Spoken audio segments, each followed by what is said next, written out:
Good evening there, everybody. What is happening? Hopefully, y'all are having a wonderful day today. So, when it comes down to it, I thought, of course, that I would talk about the fight that is going to be coming today and the fight card that will be coming today. Of course, talking about the Canelo Alvarez versus William Scull fight card. And I'm going to be talking about a couple of fights on that fight card. We'll see, of course, how the fights end up going, but I'm going to be predicting three of the last main fights on this fight card. Of course, mainly talking about the Canelo versus William Scull fight. But of course, this is supposed to be pretty much the Super Bowl weekends of boxing because I believe that it is Cinco de Mayo weekend or whatever Mexican holiday it is, I believe, because of course, many boxers always want to fight on this weekend because of the very big Latino and Mexican fan base on those Mexican holidays of both May and September. But anyways, of course, there was the Triple Fury card with Ryan Garcia, Rolly Romero, and Jose Ramirez, Devin Haney, and of course also Teofimo Lopez and Arnold Barboza Jr. And although some of those fights were okay, the fight, the card, or the whole event, to be really quite honest with you, it was just super messy. And to be honest with you, it was just terrible in my personal view. I mean, it was okay in certain areas, but I mean, Turkey Al-Rashid, even though of course he's doing certain things that in my view are good for the sport, he needs to learn how to put on a little bit of a better event. There are certain things that he does that in my view that kind of just come across as, he's putting a lot of things together because of either their popularity or he thinks that it's going to stick very well, but he doesn't really know how to put on as great of an event for people that are a little bit more experienced in this area. First of all, and not to digress too much here, I'll be talking about this breakdown soon, but when you talk about overall it being in Times Square, the fact that it was so much of a lack of an audience, in my personal view, just completely sucked a lot of the energy and a lot of the motivation out of the fights. I mean, it just did. I mean, I think that a fight, when you talk about the announcement team and when you also talk about the fans, that puts in so much more interest, kind of within the fights, especially, when someone gets knocked down or when, there's certain action happening. The way that the way that a crowd cheers or boos or something like that, it can put a little bit more energy kind of into a fight card. You don't just have fans overall to make a certain amount of money there. You also make it because it's a little bit more watchable as a pay-per-view event. It's a little bit more motivating to watch because it's very interesting, especially when a fighter is hurt or on the ropes or something like that. A crowd can make the fight a little bit more electric because of the sounds and, the cheers and all that other stuff. And in my view, it just wasn't that good of a decision to have such a small crowd and to have it within Times Square. And it was just very awkward. And on top of that, the announcement teams, in my personal view, although I thought Jim Lampley was good, he really didn't have a great sparring partner in terms of overall, or a great commentating partner in terms of his commentary. They kept trying to bring Mike Tyson in, but Mike Tyson is a guy, I mean, it's no offense against Mike Tyson, but Mike Tyson has either been high or punch drunk or both in terms of his commentary for the past 10 plus years. I'm not trying to hear from Mike Tyson about a breakdown of a fight. I'm trying to hear either from a fighter that knows what they're talking about or a good announcement team. Maybe Jim Lampley, Sergio Mora. Of course, Sergio Mora was on there, but, he really didn't talk quite as much. It just seemed like a whole gigantic mess. So hopefully this one can be a little bit better, which I guarantee you it's going to be a little bit better because the majority of that Fatal Fury card, a lot of those fights were not looked at as very interesting, which I'm not really surprised because at best, the most entertaining fight on that card was either going to be Teofimo versus Arnold Barboza or the fight versus that of Ryan Garcia versus Rolly Romero. And Ryan Garcia versus Rolly Romero ended up being a complete dud because all Ryan Garcia really did was completely stare at him throughout the whole entire fight. And Haney and Jose Ramirez, I pretty much expected that fight to not be super high volume. I wasn't really surprised by that. And Teofimo completely outboxing Arnold Barboza, where I knew that he was going to be a bit too patient and not have the amount of answers for that fight. Those two fights pretty much went down exactly how I thought that it was going to go. But we're going to now talk about this card, which I have no doubt in my mind is more than likely going to be better, at least in terms of the entertainment value of these fights. At least Turkey Al-Rashid better hope so. Because that Fatal Fury card, it was a disaster in a lot of different areas. But that being stated now, let's get down to the main fight and let's talk about my fight predictions, especially on the Canelo Alvarez versus William Scull fight. And the reason why I wanted to kind of do this specific picture at the weigh-in is once again because this is really, of course, for Canelo Alvarez to go into continuation for fighting that of a Terrence Bud Crawford. Now, the reason why there's so much buzz about a Canelo Alvarez versus Terrence Bud Crawford fight is really for a couple of reasons. First of all, of course, they're both all-time grade level fighters. They're both very, very highly skilled fighters. But if you also take a look at Canelo Alvarez here, everyone pretty much knows is the worst kept secret in the world that Canelo Alvarez is not really a natural super middleweight fighter. William Scull on the right is a natural super middleweight fighter, and he looks like he's about 10 to 15 pounds bigger than that of a Canelo Alvarez. Now, Canelo is a little bit of a girthier guy for that weight class. I understand, but he's also a guy that's about 5'7.5" with a 70.5-inch arm reach. I always tell people this: you don't understand how skilled and how talented that you have to be and how great of a fighter that you have to be in order, once again, to be that size and win fights from 154 all the way to 175. There's almost not a lot of other fighters that would have been able to do that at that size. And that's why I say that Canelo Alvarez, that he's above certain fighters like Juan Manuel Marquez and Oscar De La Hoya and certain guys like that. Yes, he absolutely is above certain fighters like that. It just is what it is. And certain people can like that, they can not like that, but that's just the truth of the matter. Or at least he's certainly above Oscar De La Hoya. But, anyway, point being is that Canelo Alvarez, a part of the reason why there's so much intrigue is because although Canelo definitely will be the bigger fighter in terms of weight, people really realize that Terence Bud Crawford and Canelo, that their size, quote unquote difference really isn't as disparate. It's not really as big as what a lot of people are really trying to let on. This is really more of a Marvin Hagler versus Sugar Ray Leonard type of matchup than what it really is. Crawford just completely going out of his league in terms of weight, unless he really tries to gain 20 pounds, which in my view would be a complete mistake. But once again, Canelo Alvarez will be fighting William Scull to see if he can beat him, of course, to continue to that Terence Bud Crawford fight. Now, the question is that how is Canelo Alvarez really going to look within this fight? William Scull, in my view, when you take a look at him, he's not someone that is severely talented. He's a little bit better than I think a lot of people are giving him credit for, but he's not someone that, in my view, that when I take a look at him, that anything just really sticks out on the page. He's someone that does not get out of range very well. He does not avoid a lead hand very well. His defense is a little bit iffy. He's someone that, of course, comes from the quote-unquote Cuban boxing school, but as seen from certain Cuban fighters like that of a David Morrell, not every boxer fights like a Araceli Lara or that of a Guillermo Rigondeaux. Not everyone fights very slick or very intelligent within that style. And there's no offense against William Scull, but there's just nothing really that I see about him that really has any special effects. Pretty much the same thing that I had with Arnold Barboza. But I think that Arnold Barboza even has something a little bit more special to him than what a William Scull does. But that being stated, if there somehow were an upset, or if there was an upset on this card, especially with that of Canelo Alvarez losing this fight, I wouldn't be shocked. And the reason why I wouldn't be shocked is because it's very obvious that Canelo Alvarez, for the past 4 years at the very least, that he's been slowly aging and just been getting old as a fighter and decreasing and depreciating in terms of his value as a fighter or his skills, and on top of that, his athleticism for the past 4 to 5 years. He just has been. The last true great performance that I've seen from Canelo Alvarez, at least in terms of a peak level performance where I said, wow, that guy is debatably the best fighter in the world, was against Caleb Plant.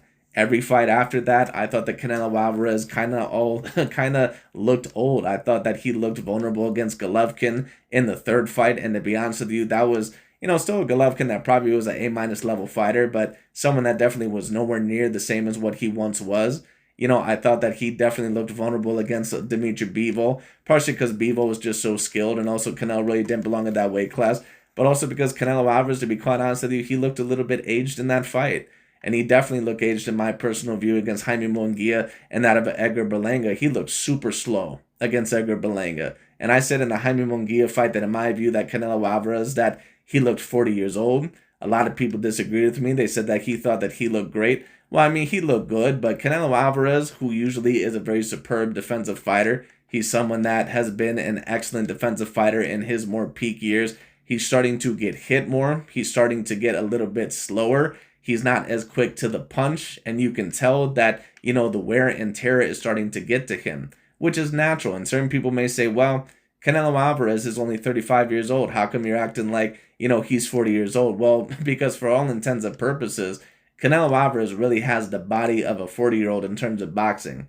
And certain people, once again, they're not going to understand what I mean. When I have been comparing Crawford and Canelo Alvarez, I've stated that Canelo has even more wear and tear and is older in the sport of boxing than what a Terence Bud Crawford is. Now, does that mean that Canelo is older than Terrence Bud Crawford in terms of all-around age? No, it does not. And once again, certain people don't understand what I mean by this. But when you talk about sports in general, no matter what sport it is, boxing, basketball, tennis, football, whatever it may be, not everyone ages the same. That's why when you take a look once again at Tom Brady, he lasted till he was what, 43, 44 years old? He won his seventh Super Bowl with another franchise at like 42, 43 years old. And then there are other quarterbacks that are done at 31 years old. Take a look at Cam Newton. He was never able to really reclaim his greatness once he pretty much hit his early 30s. But even other great pocket passing quarterbacks like Aaron Rodgers, although he lasted a little bit longer, he couldn't even last as long as what a Tom Brady did, or even a Drew Brees, certain other guys like that. When you take a look at a Terrence Bud Crawford, for example, even though he clearly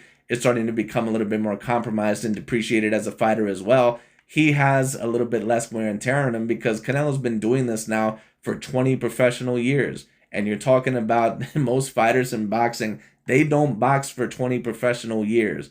And by the time that they do fight for 20 professional years, they usually are about 40-something years old or in their very late 30s. People don't realize that Canelo Alvarez started boxing professionally at the age of 15. And on top of that, he's been fighting guys for the past several years that have been somewhat bigger than him. Gennady Golovkin, Callum Smith, Caleb Plant, Danny Jacobs, Sergey the Crusher Kovalev, Dmitry Bivol, Jaime Munguia, some of those guys. And those are the A-grade level fighters, in my view, that he fought.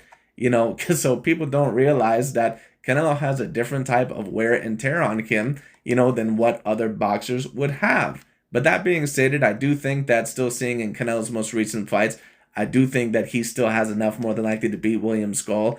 I'm going to predict more than likely that Canelo Alvarez will beat William Scull probably about 9 rounds to 3 or 10 rounds to 2 if I had to guess, if not 11 rounds to 1 or a little bit more. And the reason why I'm predicting it to be so dominant is because I just don't know if William Scull, I just don't know if he really has anything to really surprise Canelo Alvarez with. He has a decent jab, but he's not someone that avoids the jab particularly well. Canelo has a tremendous jab, even at this time where he's really old of age in terms of his boxing body, and he's someone overall that still has a relatively good defense. He definitely gets hit a little bit more, than what he used to on average, but Canelo Alvarez is still someone that still slips relatively well. He's someone that still has very good upper body movement, and he still knows how to pace himself relatively well. I think that Canelo Alvarez, of course, will be the one putting on the pressure. I think that there might be some tough moments in the beginning of the fight, but the thing is about William Scull is just, first of all, he just doesn't change levels often enough. He gets hit way too much with his head being down the center, and he's someone that also does not get out of the range quick enough. If you're someone that maybe can use your feet to your advantage against Canelo, you might be able to give him a lot of problems because he's not known to be having the quickest of feet. But at the end of the day, the thing is that I don't know if William Scull is someone that really knows how to use his feet to the best of his advantage. He's not really someone that uses a great amount of lateral movement.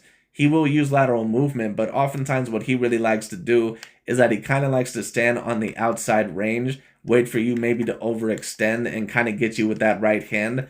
And I don't think that type of battle is going to win it with Canelo Alvarez. Because even if you start beating Canelo Alvarez in the mid-range, Canelo's just going to start breaking you down incrementally. Canelo can get you within a multitude of ways. If he wants to box you in the mid-range, he can do that. If he wants to try to break you down, get up and close and bully you up against the ropes, he can do that. If he wants to fight you on the inside, he can do that. Even fighting a little bit more on the back foot, although he's a little bit more slow of foot, Canelo can do that. Now, I think that more than likely, that the easiest way, probably for Canelo Alvarez, would be that of breaking him down. And I believe that that's more than likely what's going to happen. But I think that there is going to be a little bit more mid-range within this fight than what certain people would say. But the reason why I'm going with Canelo Alvarez, and I'm going to go with him by decision. If there was a knockout here, I wouldn't be surprised. But, the thing is that Canelo Alvarez, once again, he's basically a 39 to 40-year-old in terms of the sport of boxing. He's not someone, once again, that is going to be knocking out a whole lot of these guys, especially guys that are legitimately bigger than him at this particular age. He's been doing this for 20 years. So like I said, people must understand, Floyd Mayweather, by the time that he had 20 years in his boxing career, it was literally at his last fight against Andre Berto. And I'm not even sure if he had fought professionally for 20 years by the time that he had fought Andre Berto. It may have been more like 18 or 19. Terrence Bud Crawford has only been fighting, I believe, for about 17 professional years. So people must realize, once again, that Canelo's been doing this for a very long time. and we'll see how quick he is to the punch. If Canelo Alvarez looks, decent like what he did against Jermell Charlo or some of these other guys, I would say that he has a great chance to defeat Terrence Bud Crawford. But I will be watching closely because if Canelo looks super vulnerable and if Crawford is able to pull out one last great performance in his career, there is a possibility that Terrence Bud Crawford might be able to pull off the upset. Now, if you're talking about peak v peak, do I think that Crawford would beat Canelo? No. But but the thing is that I don't know if Terrence Bud Crawford is at his absolute peak yet either, or anymore either, because Crawford did look vulnerable in that last fight. Now, it could have been because of Madrimov style. It could have been because Crawford was just first off moving up in weight, or it could have been the combined age, maybe a combination of all those things. But it's a little bit hard to kind of judge because Terrence Bud Crawford has not fought ever since that Israel Madrimov fight, and we don't really know exactly how sharp Terrence Bud Crawford is going to be or how he's going to look.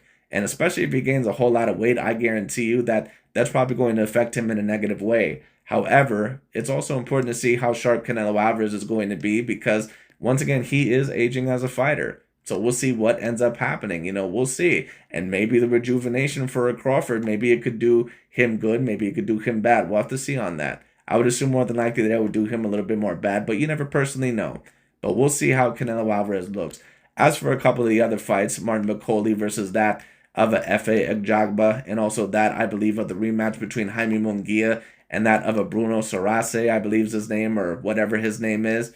I predict Jaime Munguia more than likely will win against the French fighter that, of course, ended up knocking him out in a big upset in his most recent fight. Thing is about Jaime Munguia is that although he's talented, and he definitely has a lot of power and a lot of size, Munguia is one of those fighters that gets a little bit too wild for his own good. Jaime Munguia is a guy that, overall he's talented, especially physically, but sometimes, he kind of just gets a little bit too stupid. He'll kind of wear himself out at certain times. He'll throw very wild and, overall kind of leave his chin out there at certain times. That's why he got knocked down against Canelo Alvarez. Because Jaime Munguia overall sometimes gets a little bit too overconfident or gets a little bit too stupid in some of those exchanges, and it causes him to get hit. And sometimes when he's also backing up, he backs up in a straight line with both of his hands down, which of course is how he ended up getting knocked out in his last fight against Bruno Sarase, I believe is his name, or the French fighter. But I predict more than likely that Munguia will be coming here for revenge. I think overall that he is the better all-around fighter. I think that is just kind of one of those knockouts that you see to where the fighter is flawed. And of course, it was kind of bound to happen against someone someday. You just didn't expect it to be that guy. There are certain fights, overall to where this happens, but in the rematch, more than likely, the guy is going to end up knocking him out. A most recent example of that, of course, was Liam Smith versus that of Chris Eubank Jr., where Liam Smith was probably not really supposed to beat Chris Eubank Jr., but because Chris Eubank Jr. was flawed enough, and on top of that, he ended up landing the perfect punch, of course, things ended up going south for him. I think that overall that pretty much was kind of another example of that, which of course is ironic because Liam Smith, of course, was a former opponent of Canelo Alvarez. But anyways, that being stated, I believe that Munguia will knock him out. I believe overall that he'll probably knock him out within about several rounds, maybe even, very early on in the fight. However, he does need to be very careful because Jaime Munguia, once again, is a guy that he gets a little bit too wild for his own good. But that being stated, I don't know if this guy that he's fighting, the French guy, I don't think that he's a guy that really has enough boxing ability or boxing craft to really beat a lot of the other elite guys or beat Jaime Munguia in a rematch to where Jaime Munguia may be legitimately trying to actually beat him up and outbox him in a smarter way. I think that if he plays the fight smart, then more than likely he should win, and he should win by that of knockout. So we'll see what ends up happening. To be honest with you, that first fight was kind of, I'm not going to say a freak accident, but caught Jaime with the perfect punch. And I think that Munguia more than likely is going to come into this fight and be much more overall intelligent, and try to end this fight, the right way. But we'll see what ends up happening. But I predict Munguia will do it because I don't think that he has enough boxing ability to really do it, at least consistently, if the fight ends up going to boxing. I don't think that he has quite enough. I think he's a little bit too hittable. He does not have really elite A-grade level power. Now, of course, he knocked him out, but, I think that he really hit Munguia with the perfect punch. And I think that Munguia, there's a very big possibility that he probably underestimated him. But we'll see what ends up happening. But I predict Munguia to win by knockout. We'll see what ends up happening. Wouldn't be shocked if it was a decision. And I mean, if Munguia somehow got knocked out again or beat, I mean, it wouldn't be a shell shock just because, I've seen certain events like that before where the fighter ended up getting knocked out by that guy. A lot of people think in the rematch the guy's going to win, and it doesn't end up happening because now that fighter has a mental hold over them. But I think that in this point, just after the ass whooping that I seen that guy take from Munguia before the knockout ended up happening, I think he got knocked down once or twice. I do believe that Munguia will beat him. So we'll see. After that, Martin Bakole versus that of Efe Ajagba, which is a very particularly interesting fight. I'm not really quite sure exactly what to think of this fight. Now, I think that Martin Bakole clearly, and both of these guys are from Africa, and African fighters aren't always usually, the most elusive fighters or always the most talented, but Martin Bakole definitely has a great amount of talent. But he also has a great amount of lack of discipline. It just is what it is. Apparently, he weighed in this fight at around 300 pounds. Now, apparently for Joseph Parker, from what I heard, he was about 320 or something like that. He was clearly very, very, very badly out of shape, and he only had about 2 days' notice, and it was very clear that he was not training seriously or that overall he was not taking care of himself in the off season. It just is what it is. Now, he does look in better condition for this fight, but the fact that he was only about 284 for the Jared Big Baby Anderson fight, but now he's at about 300 pounds, I'm wondering if he's still a little bit out of shape or, if he just plans that, to kind of keep that weight and he thinks that he can be sufficient at that weight. We'll see.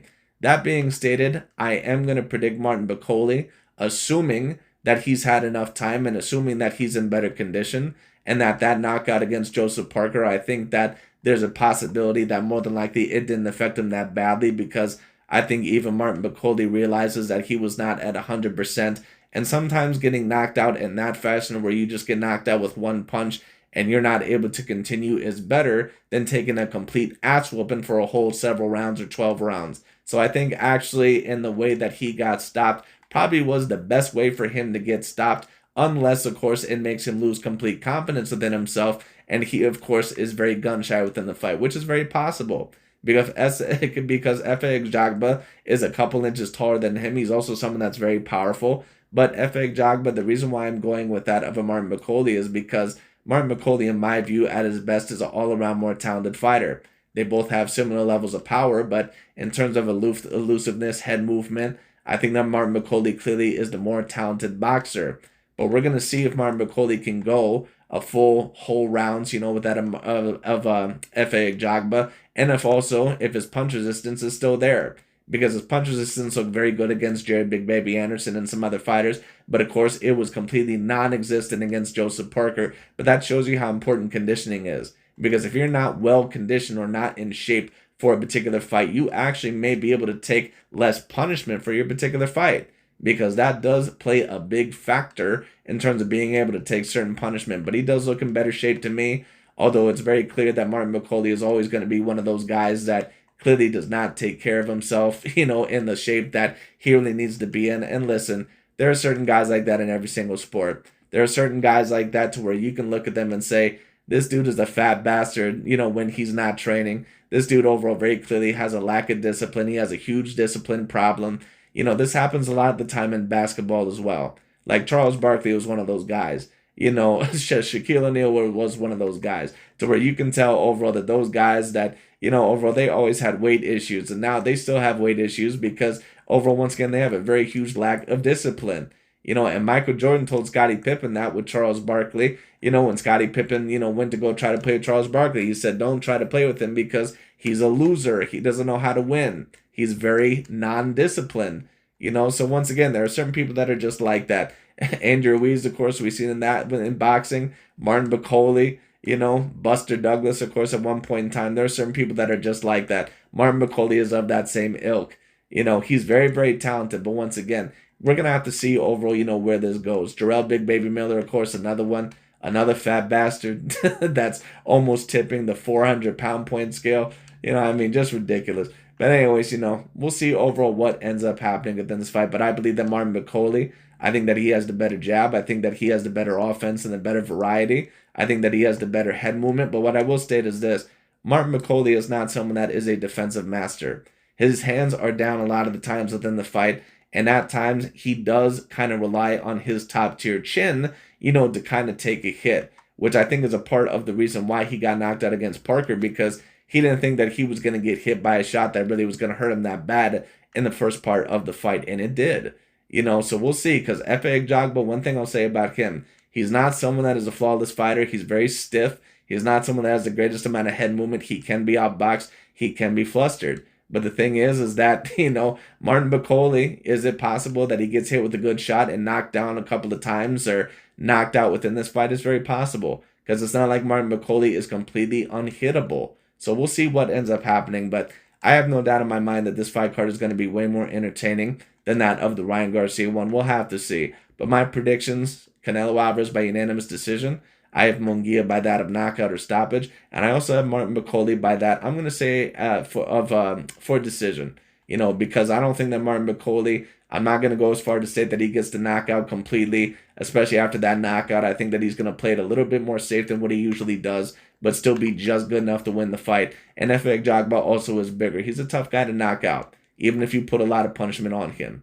So we'll see what happens. So we'll see. But if any of these fights ended up going either way, wouldn't be surprised at all. Wouldn't be surprised at all. But we'll see what ends up happening. But those are my 3 fight predictions. We'll see if finally I can get 3 fights in a row on a card, because for whatever reason, it's been very tough as of lately to get 3 fights in a row. Just a whole bunch of upsets happening as of lately. But anyways, those are my fight predictions. Let me know what y'all think, and I'll talk to y'all later. We'll see what happens.